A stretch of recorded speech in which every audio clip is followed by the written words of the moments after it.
live from NCI Summit. We're live. Here we are. Hi, everybody. Say hi, everybody. Hi, everybody. Hello, everyone. Hi, everybody. Yeah. Eric Kaiser here from TrueTech Tools for the Building HVAC Science Podcast. As I said, live from NCI Summit 2024 in Asheville, North Carolina. Bill Spohn over here. Hello. And Mr. Paul Wiebolt from NCI. Welcome, Paul. Thank you. We're going to have a little fun here for, 45 minutes to an hour, something along those lines. Going to talk about a whole bunch of stuff, maybe learn a little bit about Paul. Yeah. And Paul's got a lot of years of experience. I got into some really interesting conversations with him, and I learned a bunch of stuff, and I'm anxious to learn more from him in this conversation today. So this should be a good time. So let's get into it. Bill, take it away. You've got some questions for Paul. Sure, Paul. I've known you for many years, maybe 15 years, 20 Yes. years. Yeah. And I met you through NCI Yeah. and was really fascinated with sort of the evolution of your business. Okay. I'd like you to talk a little bit about that and why you named it the name you gave it. Oh, sure. Okay. So background, I was born at a very young age. I shared that with you. Yeah. So I have a diverse background. I've been in the related industries for 50 years. And I spent quite a bit of time doing home remodeling in the 70s, 80s, moved into full-time plumbing, and then insurance renovation restoration work. And I remember the day when I hired the AC guy to do a renovation on a job, and I said, no, wait a minute. He works hard in the summers, kind of laid back in the winters, and I paid him this much? So I went and got my license. And as 93, I got into the HVAC business in particular and kind of kept some other aspects of our business. But that was service, residential mostly, and installation, mostly add-on replacement. We developed a quick aversion to new construction for obvious reasons, because I never felt like I could learn the skills and develop the skills and practice the skills competing to be the low bidder. It just didn't seem, even Alan Shepard said that when he was sitting on top of a Redstone rocket on his first trip into space. He realized every part of this ship was built by a low bidder.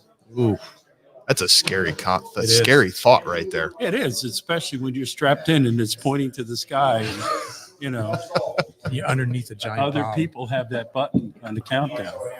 So, so we try to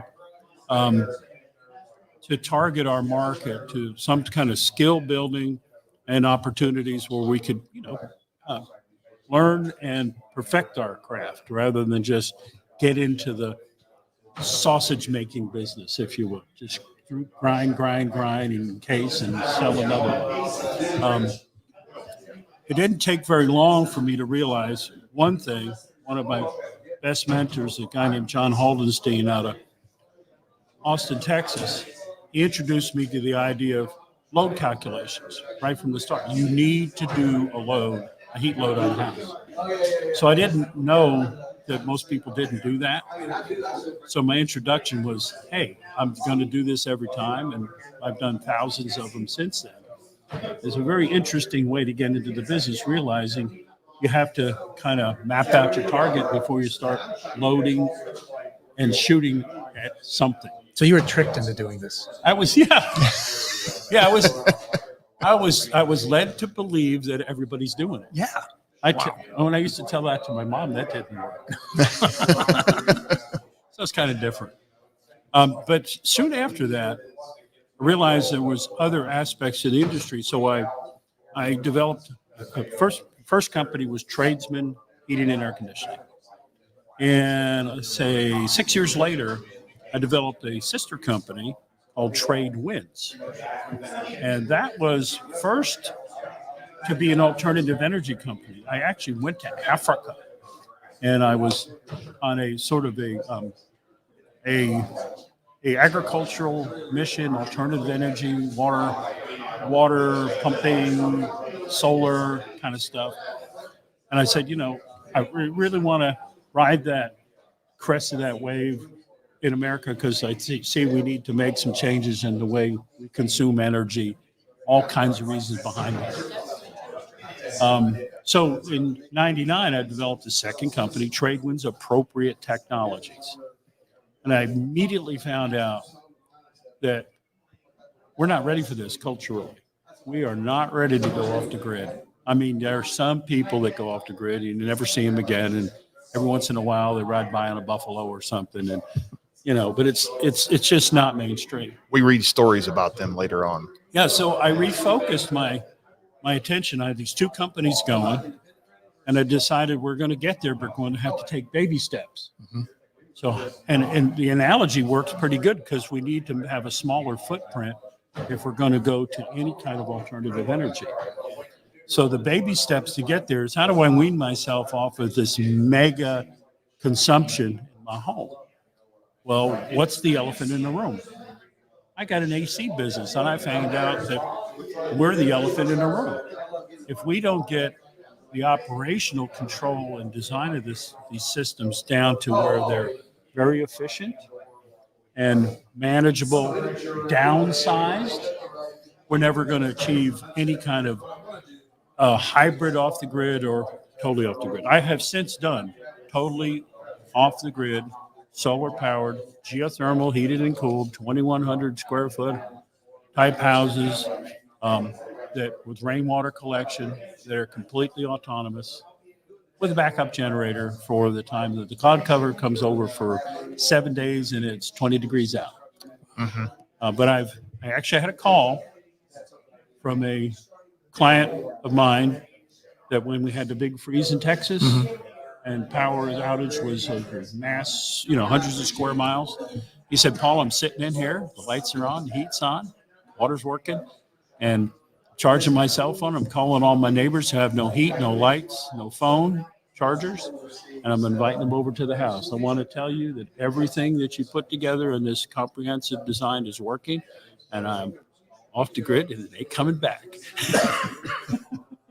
So it's kind of cool because we were able to do that, but only a few people could adopt that energy alternative lifestyle. Talking with Bill here, you have a paneled house. Yeah, close to that. We're still grid tied. The grid is our battery. Yeah, but it's a paneled house. It's right. Solar paneled. Right. Indoor paneling is one thing. Solar paneling is another. It's a pretty cool way to do stuff, and you can even charge your vehicle off your roof. That's right. It's pretty cool. So I mean, it wasn't long after that I was introduced to NCI. This is a pretty cool story. We got a little bit of time here. I'll tell you, I was starting to do some training because I'm really a teacher at heart. I've worked in schools. I've worked in publishing companies, running a curriculum department, proofreading and stuff like this. I have a background in education. So whenever I learn something, I want to show somebody what I learned. Yeah, that's half the fun of it, isn't it? So yeah, it is. It's very rewarding. So I was in Tyler, Texas, at Eddie Maddox's place. They've been in business since the 30s. The Maddox Heating and Air Conditioning Company. 1930s, right? Yeah, right. The 1930s. And that's almost going to be 100 years soon. Yeah, and I was teaching a Manual J class. At the same time, I sent my team to a NCI class, and they came back from the class, and they said, "We know something you don't know." Uh-oh. So I called up NCI and I said, "When's your next class?" Well, it's called boot camp. It's in you have to come all the way to Cleveland, and so I signed up for boot camp. Funny part was, in order to enroll, you have to have a prerequisite. You have to take the air class. So I made a deal. I'll take the air class at night and boot camp in the daytime. So I was double dipping. Double dipping. That's a big week right there. Self-instruction at night and then absorbing everything these guys are throwing at me in the daytime. I took the final I had to take the final on the air class first. Rob Falk comes up to me with my test score. and has a 0 on it. Oh, what did I do? I must have gotten the dots off or something. He said, no, you got 0 wrong. He was like that. That's wrong. That was Rob for sure. But back up just a second. I got a little ahead of myself. I was sitting in my office. I have been teaching some annual J classes, working out formulas to calculate BTUs. And everything that I was reading, there were typos, numerical typos. Now, I said I work for a publishing company. One of my jobs was math curriculum. And to proofread math curriculum, you have to know all your formulas. You can't just proofread the number. Well, that's supposed to be a 9, it's a 9. But is it right? Is the answer 9? Yeah. Okay, so in all the publications I was reading, I was doing the math, pretty good at math, and the math was wrong. Uh-oh. And I'm on the phone with my work colleague, Pat Chesney. I said, Pat, there's got to be somebody out there that knows more about this than we do, that can get the math right, because they've actually done it in the field. You can do all kinds of theoretical stuff, and the numbers don't have to add up because your life doesn't depend on it. But if you're calculating fuel for your airplane, you got to be good at math. You better be good at some math. And I'm under promising and over delivering to my customers because I want to be the best at what I do. I can't be bad at the math, and I can't have my instructor give me bad math. I got to have some. So I'm in this state of mind, like I don't know where to turn.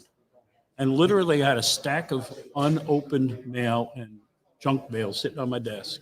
I picked up the top thing, and it was contracting business. And I'm flipping through it, and I read this article on how to field measure BTUs. And I'm sitting there at 5:30 in the afternoon. The phone has gotten quiet, and I'm going, whoa. This guy has calluses on his brain from doing this in the field. You understand what I mean by that? This guy has field practical experience because he's applying these numbers, and I'm actually doing the math, and it's working.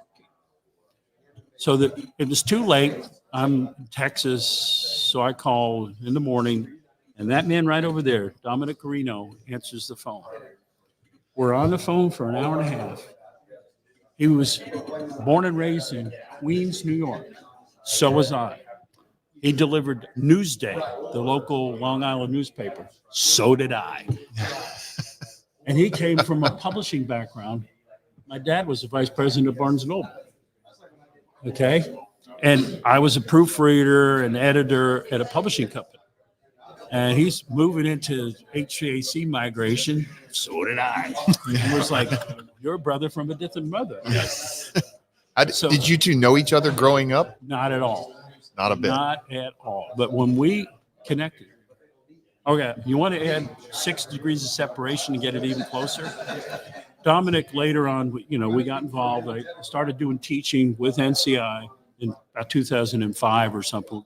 There are no records. It's back before they had written records. Papyrus and stuff was invented.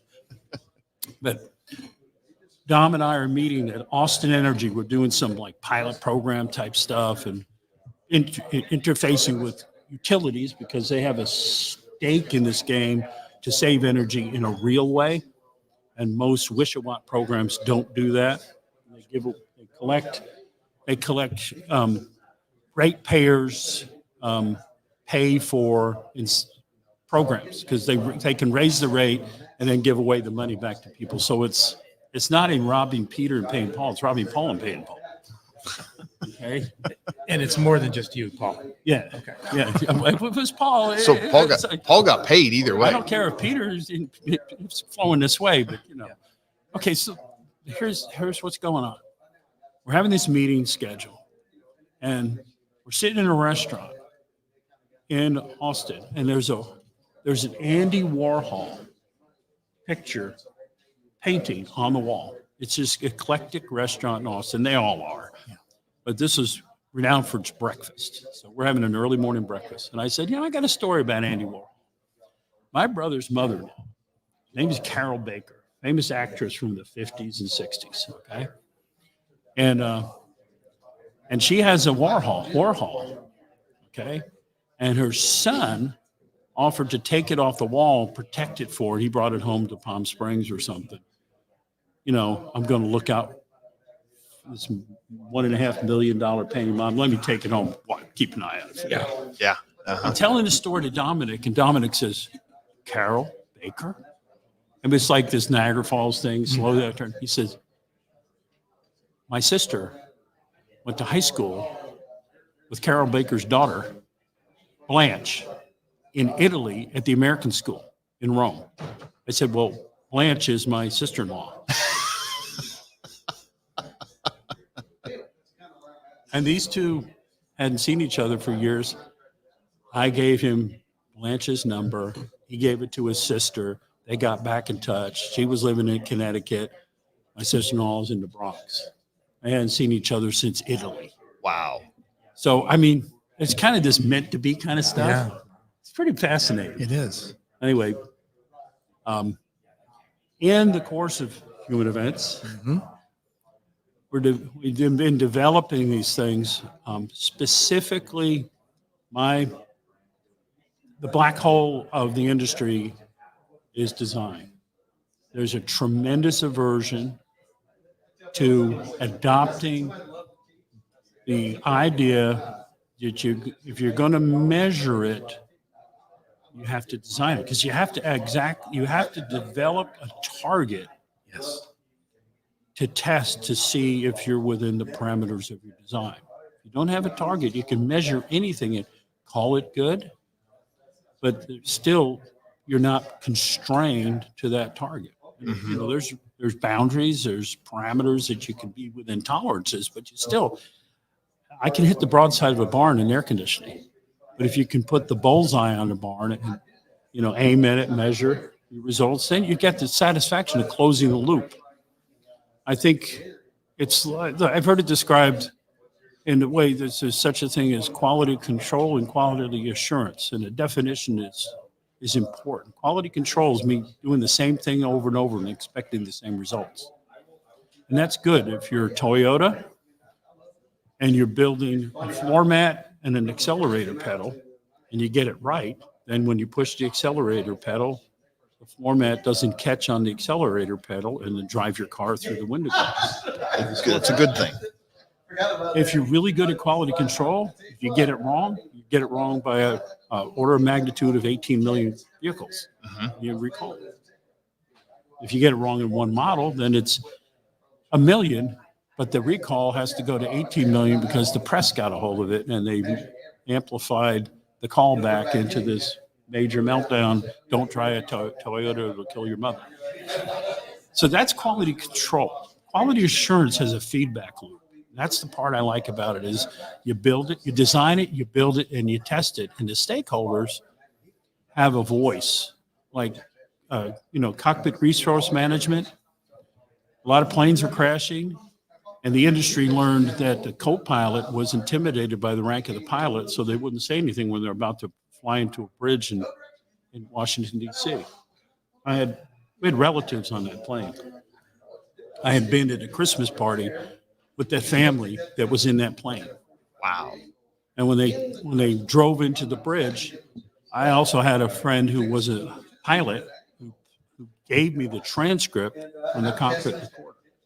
And the co-pilot is saying, this doesn't look right. It's kind of like a lot of ice on those wings, isn't there? But he's not directly challenging the pilot. He wants to get on the runway and get it. They've been delayed and de-iced and delayed and de-iced. He couldn't assert himself and say, hey, we got a problem. Another thing, the pitot tubes were iced up and the thrust was a false reading. So their position on their throttles wasn't enough for takeoff where they do that rotate. They didn't really have it. The co-pilot should have firewalled the engines and they still had room to take off. The last words they said, we're not going to make it, says the co-pilot, and the pilot says, I know. Wow. So that's a little segue from quality assurance, but quality assurance is being able to speak into the process, design it the best you know how, but there's also, in our industry, there's something called system effect, which means the best intentions of my design are going to have modifications at the end. If I just rubber stamp it, put it in like this and walk away and never measure, I don't inform myself as what did I miss? Why isn't that working like that? What's going wrong? And so that quality assurance says you have the authority at the end to test, measure, and verify and feedback and say, it's either got to change or, maybe we're not doing the math right. Maybe we're taking values of windows and not taking them into account for shading, whatever it is. So I think that's part of what I saw in the industry is like, we're not starting out with a basis of design. So if you don't have a design, it's like heading out on the road. If you don't know where you're going, any road will get you there. Mm-hmm. And I felt like it was important to try to get the message out and how to do a manual J. Okay, so you guys can ask any questions that you want, but I want to tell you something while you're thinking of that. I got this thought last night. I want to describe my colleagues in the industry as flat earthers. Okay, so you know the story about Galileo. He's looking up, or Galileo, or however you say it, He's looking up as an astronomer. He's good at math. And he sees all this rotation and all this roundness, and he's calculating that what I'm standing on is not flat. And everybody else is going, we're going to excommunicate you, and we're probably going to make you drink the Kool-Aid because you're not adopting the party line. In the back of our brains, we're convinced it's flat. In the front of his brain, he's seeing something different. The back of your brain is the hardest thing to influence. The front of your brain is always asking questions. Okay, so he's encountering a revelation. This is not what we thought. The math is not adding up. This is not flat. Okay, all right. So what do we do in the industry as far as design? How would you see a flat Earth analogy apply? What's the most common way that the rank and file AC guy will assume the design? Let's say, is there some sort of correlation of square foot? Yeah. Per ton, yeah. Per square foot, CFM per square foot. CFM, or CFM or square foot per ton. Yeah. Yeah. So there's also if I'm part of the denomination that does 500, 500 club, Fortune 500. All right, 500 club. Yeah. So all right. So I've heard it called lots of things like they have a race, the Daytona 500, right? Mm-hmm. Go round and round in circles. Nice. Anywhere. Okay. So when you use that 500 number to develop and match for your air conditioning, are you a flat earther? It's possible. You're only using two dimensions, length and width. Okay. All you're looking at is the floor. I was talking to a guy that's actually, I think he's actually here at this conference. We're talking about this concept. He said, we're not selling carpet. So why are we just measuring the floor? I thought it was great. We're not selling carpet. All right, so we're missing two more dimensions. We're missing the elevation, the height of the building, which creates the walls. When you have the walls, then you've got the glass. If there's glass is not the same thing as the pink stuff in the walls. So you have these huge gaps or aberrations in your continuous insulation barrier. If you don't count the glass, that's 50% of the load in a common house, in a standard house. So when you take that into account, if I'm doing 500 square feet, I actually did this. Multiple classes. I developed 12 online courses for TACA, in Texas Air Conditioning Contractors Association. Mm-hmm. And we started with a live classroom, then we recorded, and then we adapted it for online so guys can stay home and get their continuing education. We actually got the first approved continuing education class in the state of Texas through. It was a lot of fun because one of the questions was, here's a house It's 1,250 square feet. How many tons? I showed them a picture of the front of the house. And actually, guys could deduce from that picture, that house looks like it was built in the 70s. It looks like it was built like to a HUD standard. Okay. There used to be a garage. It was converted. They could see 2 rooms look like bedrooms. And they inferred that if there's 2 bedrooms here, there's probably 1 in the back. And they really, with just a frontal picture of the house from the curb, they could pretty well estimate kind of close. About the house itself. Yeah. What kind of construction it was, Yes. what kind of insulation And they it were had pretty with the close windows. to the 500 square feet per ton. Actually, this house, when it was built, was my house, 1977, 498 square feet per ton. You know, I've always wondered how people get a scale under that house to weigh it, to know how many tons. Yeah. Well, actually, I delivered a 4-ton to a house, and a guy out in the country, and his kids were there, and I came with a pickup, and I was delivering a 4-ton, looking at my Ford truck going, how are you hauling 4 tons in the back of that? It's a half-ton truck. It's an F-150. They were genuinely amazed. I didn't have the heart to tell them anything different. When you're young, I mean, just that amazement is part of life, right? So I give these guys this challenge, and then I say, I replace the windows. They're low E. They have a reflective coating. They're argon filled. That attic is foam. I tore the front of the house off, the brick off the house, and the homosote off this 1977 house, the blackboard. I sprayed foam in those cavities. And then I put Austin, like limestone, back. This ain't the same house. Now what, guys? 500 square feet per ton? Hello? Maybe not. That would be like saying, 600. yeah. This sounds like an auction. Let's How many go for bidders? Okay. 650.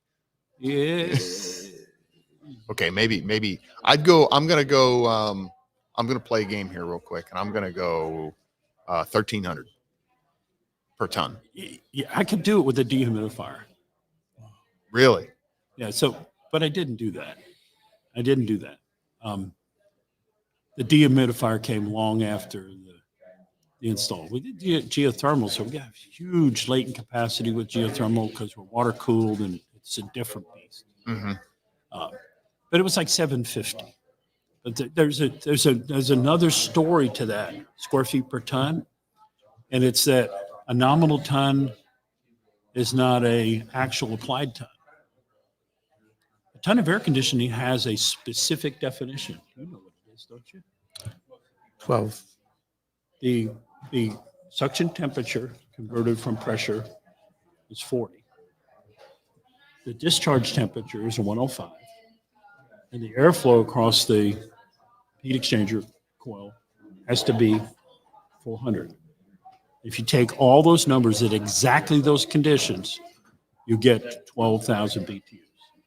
That's actually baked into the state law as a definition for the contractors, law in Texas. It's the definition. That's a ton. Now, when was the last, this is a history question, when was the last time you saw evaporator coils running at a 40-degree temperature? 8 SEER, Yeah, thank you. or when the filters get dirty. So what refrigerant were we using? That would have been R22. Yeah, you might even have, you could have done it easily with 12. Yeah.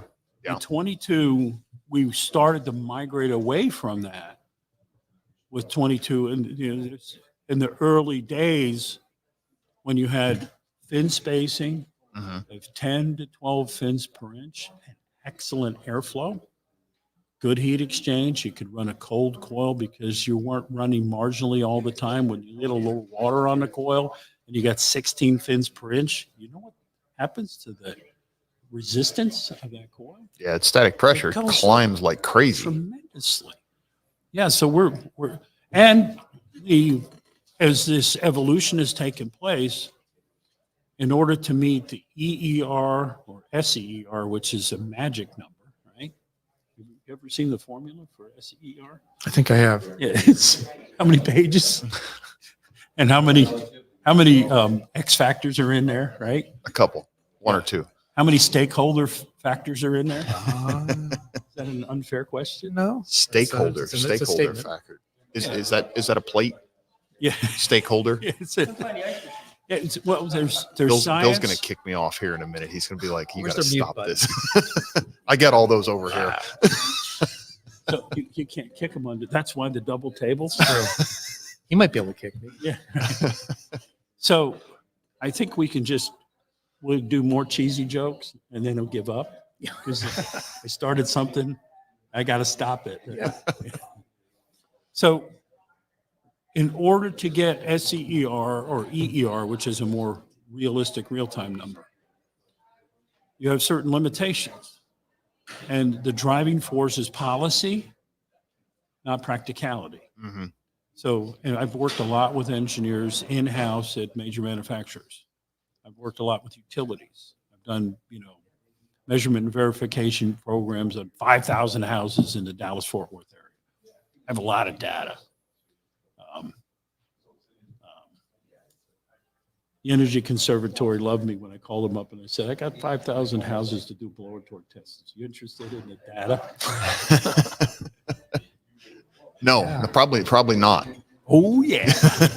Yeah, I bet Gary Nelson would have been all What does over that that. sound like? Oh, yeah. It sounds like Rob Falk. Yeah. That's Rob Falk. Yeah, it's gotten into my DNA. Sure. You do sound like him. So we're watching the transformation of the evaporator coil from a small compact A coil to a tall as going up through the ceiling and sticking up into the attic like a Lennox 5-ton A coil.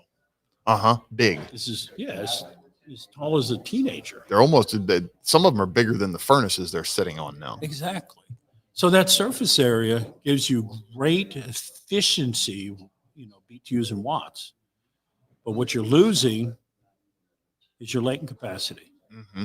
Okay. So you end up with a refrigeration conundrum where your sensible heat ratios are changing radically.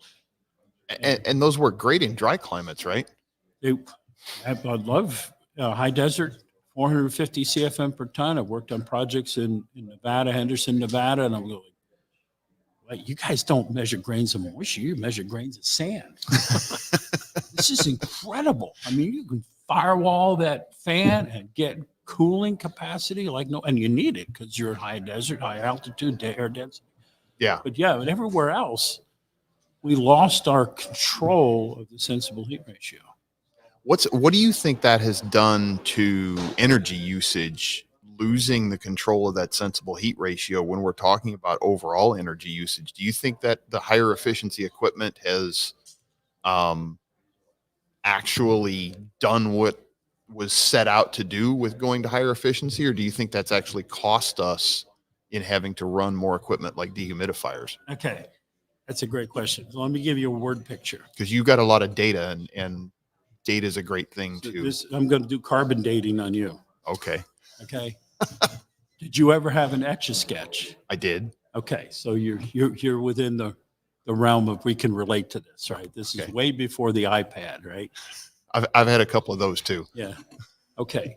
So you take an Etch-a-Sketch and you take one knob off. What do you got? Not much. Line drawer. Yeah, a one directional drawer, Two directions. You can go up or right down down, the knob, or left or you right. can go left or right, or if I give you the other knob, you can go up and down. Okay, so I've changed the comfort equation by sear chasing. Mhm. I'm losing control of humidity. Mhm.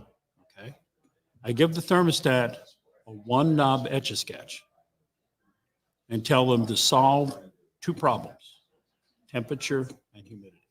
What are they going to do? They're only going to be able to solve one. No, they can solve two. How do you solve two with one knob? Switch the knob back and forth. It's a fair question.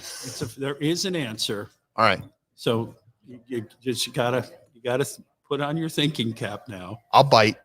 And what do customers do when they feel it's not comfortable in here? Turn that knob down farther. That's right. The one knob that we give them when the humidity is out of control, they try to chase it by turning that one knob we give them further and further to the colder. Mm-hmm. And still, we can't agree on this. Am I turning it down or turning it up? I'm turning up the cooling, turning down the temperature. You still hear that, right? What brand is your air conditioner? It's Honeywell. That's homeowners' initial response, or whatever it is now. You can turn up the cooling because you can provide cooling. Yes, sir. And it's a chronotherm model. Yeah. So you know, There's a throwback I for everybody. I actually went down to Walmart and I bought an Etch-a-Sketch. And I was showing my son, this is what we're doing to these people. We're giving them one knob Etch-a-Sketches. And it's like, it's got to be different. They got to have the control of two parameters for comfort. I like this analogy. They got to have two. Yeah. And we'd only give them one. So what we developed over the years, like I said, our passion has been for design. We're teaching other people. We've learned how to do manual J. We do it all over the country for our customers. We have clients in Massachusetts. We have a couple in California. Not just high end. It's just people like contractors that I meet through our network, which I like your network. Good. We're going to help more guys tune into this.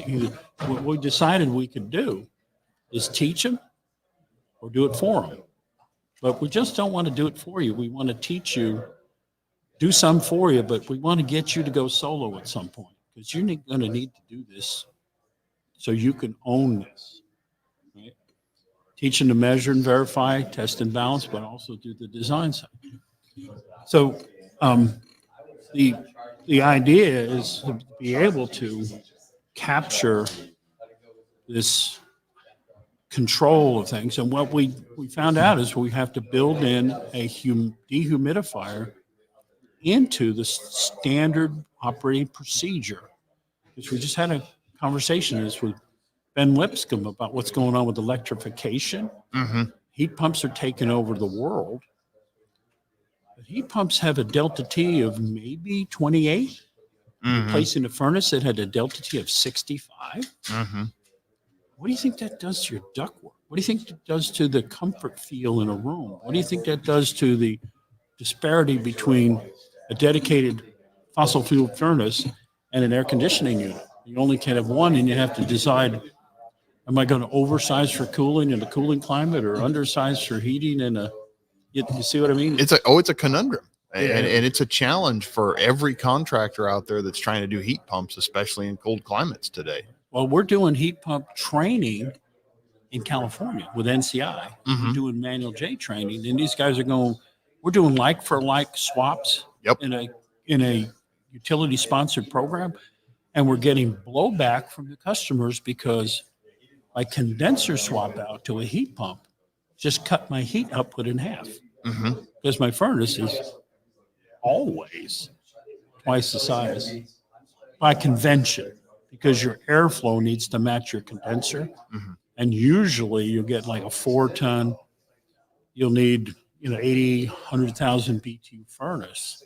But when you go to a heat pump, it's the same BTU output relatively in either condition. And all of a sudden, I don't have that 80,000 BTUs of toasty heat. I've got 40,000 BTUs, maybe.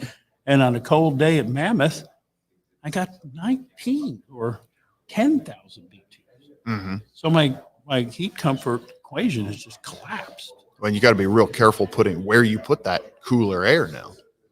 Yes, because, right, customers, especially us aging population with direct airflow on our skin over 50 feet per minute, we Mm-hmm. notice it. Mm-hmm. And if it's lower than our body temperature, it's cold.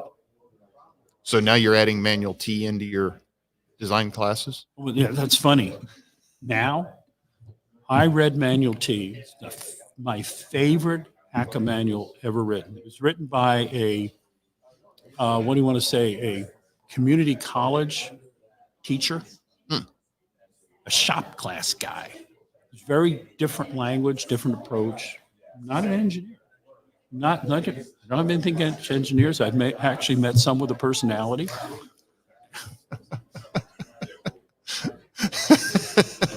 But meet Bill Spohn, PE.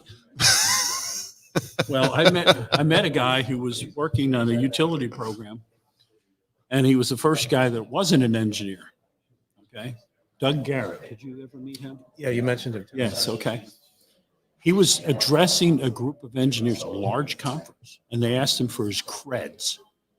He said, "Guys, I was a roofer." And he says, I tried to get into engineering school, and they gave me the Minnesota multiphasic personality inventory, and I scored high enough to have a personality, and they wouldn't let me in. What do you do when you're getting demeaned by a whole room of these guys with these snooty creds? What a response. Nice. Yeah. Keep that in my pocket. Get challenged. So the heat pump problem is a problem that isn't going to go away. It's a problem that's going to take a lot of finesse, a lot of understanding, a lot of reducting. Mm-hmm. Because if you have a high delta T, you don't need as much airflow in the heating mode of operation. But now if you swap out like for like and you don't do the duct work, all of a sudden you have undersized ducts. Well, either that or we have to fix. If we leave those ducts, we've got to fix the shell of the house and reduce the load. Yes, and that's true. And when we teach our classes, usually we get to this point of it's almost, I would say, it's a moment of recognition and depression. Our students hit the wall. They said, "There's no answer to this. I can't fix this." I said, "Well, guys, if you can think outside of the box, there's no way to fix what we've got here. But what if you worked on the envelope? Yeah. If you could change the envelope, your ductwork that's not repairable, not replaceable, let's say, it's still functional, but it's not replaceable. If you could change the load of the house, you can actually downsize." Mm-hmm. And you can start fitting into this envelope. And we're not talking about modeling and trying to make the data fit.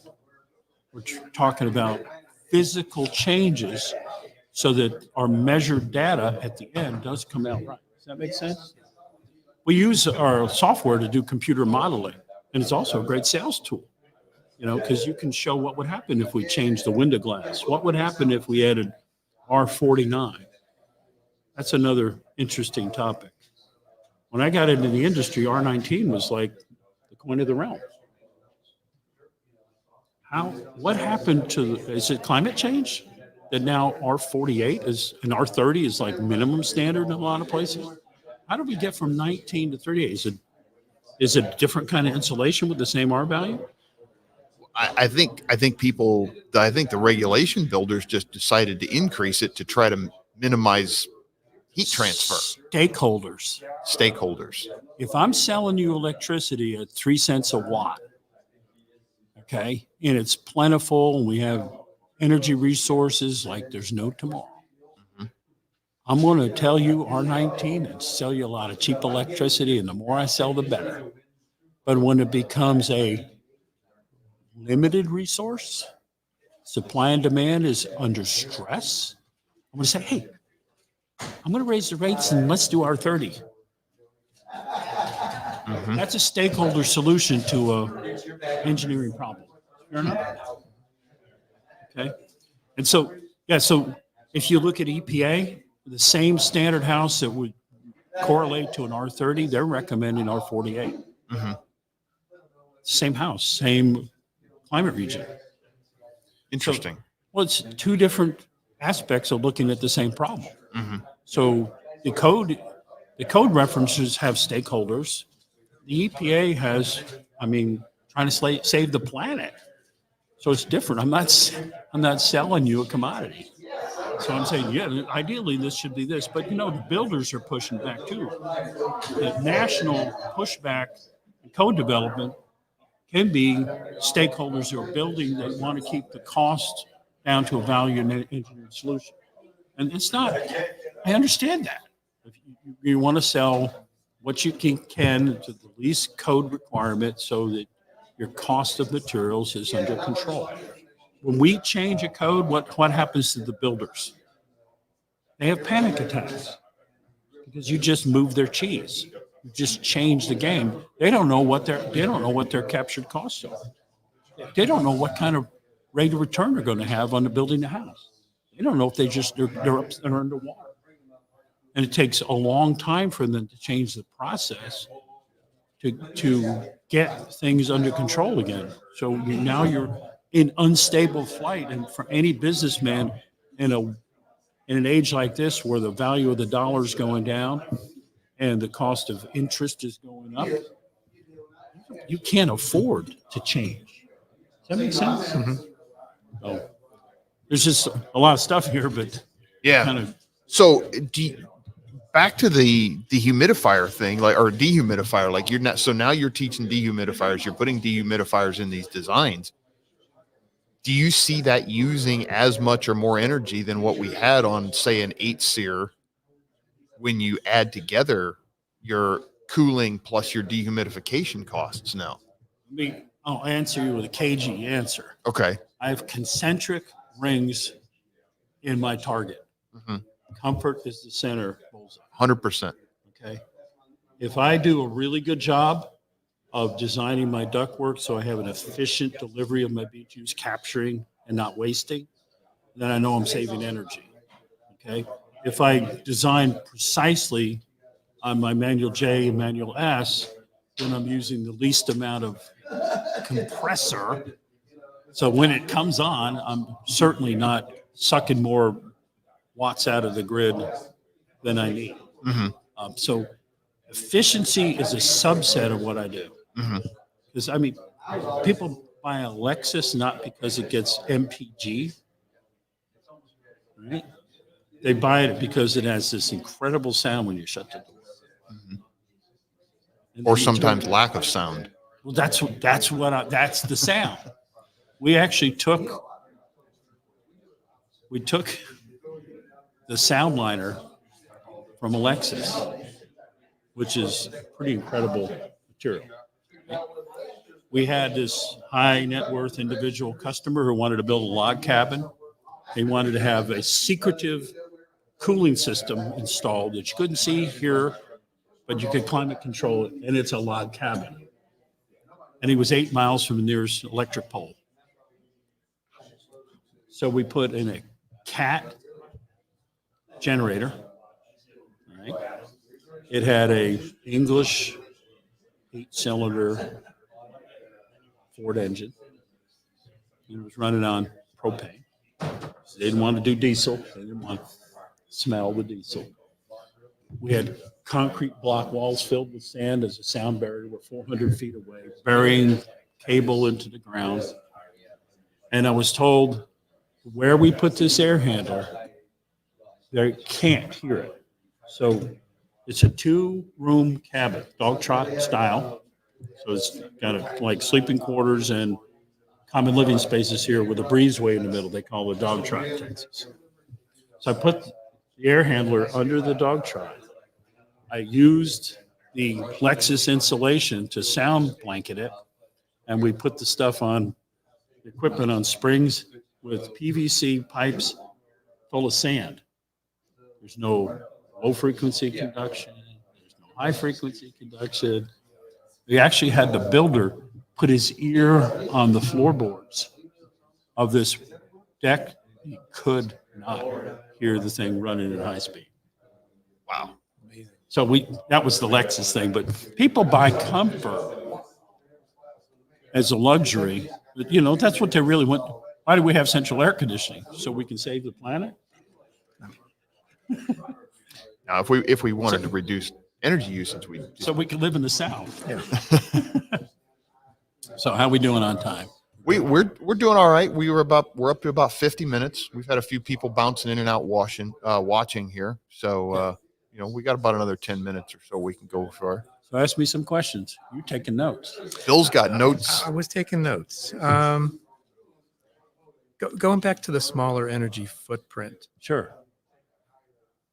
is that something that you get business for because you're known for what you do, or something you feed back to your customer as you get a job to do. Okay. Yeah, it's interesting. We have a website, manualjdesign.com. We don't advertise. I mean, this is, You just did here. I know I was just going to say, this is like our first podcast ever. And, We'll be nice to you. I think we already have been nice to you. Keep going. yeah, you're doing that. You're doing it. So, I guess there's two things that are going on. I do a lot of training for NCI and meet a lot of contractors. A lot of contractors that want to raise the bar in what they do. And they don't have all the skill sets yet. And so we come in and help them. We have clients that come to us by referral mostly, and they want to build an energy efficient home, for example. And then we ask permission to work with architects and engineers. We want to re-educate them, but they can't know we're doing that. And this is what we do. I'm going to give away a secret. Is that all right? That's absolutely fine. It's your secret. You and all of our friends listening right now. Yeah. So you told me there's hardly anybody watching. So, okay. So here's what happens. My son or I get on the phone with the architect or engineer on a custom home. We just have a conversation. It says, look, we've been tasked with bringing comfort to this incredible design. This house is beautiful, no question about it. It's accommodating. It has all the features that they want, but the intangible is comfort. Now, our spaces are not living spaces. They're mechanical spaces, and we need room to get from point A to point B. And we see here in the design that you've got a slope or a truss, and you're giving us 8 inches. And I see that you had somebody on your team do a reasonable facsimile of a duct design, but that's not going to work. I need space. I need room. If we don't get air delivered over this point, that part's going to be unusable. It's going to be uncomfortable. It's going to be noticeable. So they're not going to enjoy this space that's been crafted with all the effort you put into it. And here's what happens. As we're having the conversation, the architect or engineer segues and say, can I just break into this conversation a minute and ask you a question about my house? And when that happens, we realize we just connected. That comfort needs space outside of your beautiful aesthetic design. You're going to have to provide all these chases and avenues for us to get past these beams that you put into place. They need to be truss joists or whatever is going on here. We have got to be able to deliver. We can work together, and many times we get invited to their personal homes to do an assessment. Eric and I were at the Building Science Summer Camp about a month ago, and there was that presentation where he talked about the 100-year building. Mm-hmm. And I might get this wrong, but it was something to the effect that architecture should be first practical and first functional and second beautiful. Yeah, it says form follows function. Yeah. Where did I hear that before? No, I don't know. Yeah. It's incredible. Yeah. So, and when they understand that we have been really kicked out of the house, and you remember a time when fur-downs in the conditioned space were the norm? Mm-hmm. If I had a beautiful house, I could have a hallway with a duct running through it and registers going to each one of the rooms, all within the controlled space. Now, you're talking about 1,300 square feet per ton. There's a guy in Fort Worth named Armando Cobo. You met him? Sounds familiar. So he's a designer, has great engineering skills, and he's designing houses with all of his ducts within conditioned space. And they don't stop until they get to like 1,400 square feet per ton. Mm-hmm. And holding the comfort and control. You do have to have a subsidiary or ancillary humidity control to do that. You can't really deliver that little amount of air in that big a space, whatever it is. The ratio is just out of control. Yeah. So dehumidification Does it need to be ducted? Does it? Does not. Joe Stieberg proved that in a Pulte Holmes study down in Houston, the Houston study we call it. They put dehumidifiers ducted, they put them in closets, they put standalones, they did every which way, and they'd use two-stage equipment without dehumidifiers. And one of the most effective ones was the little stand-up one they put in a closet with louvered doors. It's vapor pressure. If I can begin to suck air out of the space, it'll find its equilibrium. Right. The more I dry, it sponges it. Yeah. Yeah. Without getting into the engineering of it, you can centralize a dehumidifier. Another thing that we did on dehumidification, I was constrained. Well, I had a person's home that was built. Is she sunk all of her retirement money into this tiny little nice house that the serial duck killer installed the AC. And she happened to be retiring as a clerk for a lawyer, legal secretary. She pulled a couple strings, and this guy got a lawyer letter, and he literally had to take his AC. When it was set out on the curb, he had 4 hours to pick it up, and he had to reimburse her. That doesn't happen. She was a widow. Just a heartbreaking story. She just was trying to find a house to age in place. And the humidity was out of control. All kinds of things wrong. All right, so we had a very limited scope and budget that we could fix the problem. We downsized by a ton. And what we decided to do was get a Frederick standalone portable air dehumidifier. Nicely built, has a built-in condensate pump. We set it in a pan in the attic and drained it out. I thought that's the best we can do. We have a 2-ton air conditioner. I'm not going to duct a dehumidifier into a 2-ton because it's going to kill my sensible cooling. It's just going to overrun it. What we found out was the house is running at 45% relative humidity with the dehumidifier in a foamed attic. So now the envelope is cathedral. We brought the attic into the envelope, and it's consistently running in the mid 40s. Nice. We did it in a doctor, pharmacist at Baylor guy at his house. And same thing. We got there too late to inform the way the ducts were run. There's just no way we're going to tie in the humidifier. We put it in the attic. Same thing. Got in the mid 40s. Just turn the thing on and let it go. They don't even give them a control. Yeah. So, we're finding. I've been a member of ASHRAE since the 90s, and I got all those volumes. Right. I'm flipping through when I'm looking. I think the HVAC design, whatever it is.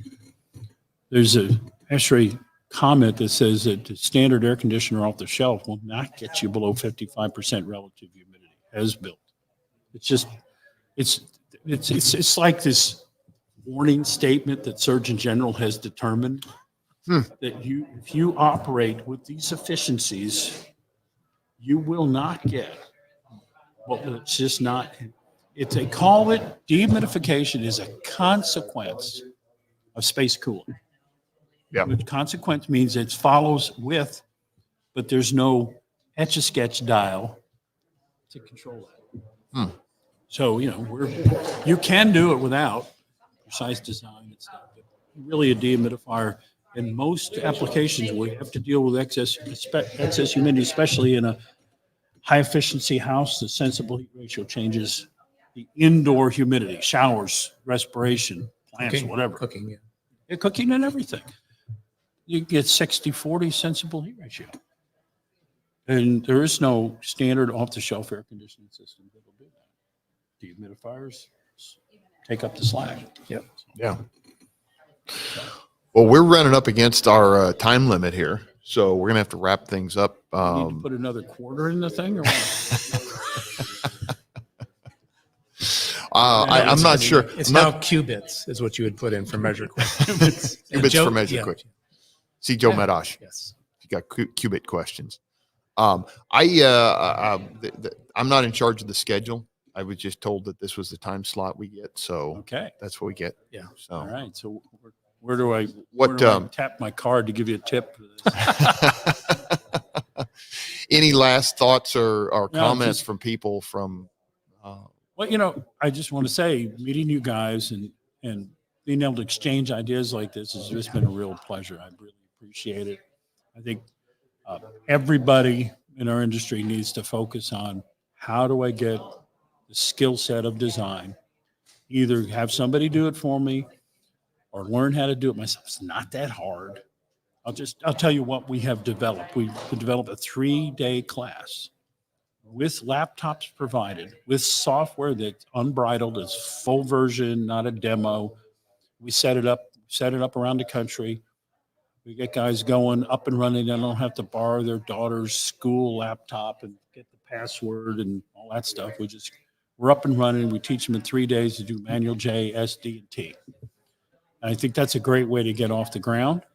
But any way, shape, or form that our colleagues can get into this side and, whatever it is, overcome the resistance and quit doing the rules of thumb and be flat earthers. Yeah. I think it's going to help all of us. That's awesome. Where can people go to sign up or find out more information about this? Simple manualjdesign.com. Manualjdesign.com. Yep. Awesome. Got it. We'll make sure it's in the show notes too. Okay. Our Whatever podcast. that is. Yeah. Yes, wherever that is, wherever that exists. Whenever we put it out on the podcast Yes. channel, because right now we're live out here on YouTube. I'm gonna throw that in the comments right now. Manualjdesign.com. That's the book, not the guy. Manual. Manuel. Manual, not Manuel. Okay. Thanks so much for coming, Thank you. joining us, Paul. And I thought I knew you, but I know you better now. And I continue to be impressed. Thank you. Well, thanks everybody for joining us, Paul, Bill, and everybody out there watching, and whoever's going to watch this later, because I'm sure some people will go, wait a minute, who are these guys and why are they on my YouTube channel now? So thanks everybody, and we will see everyone next time.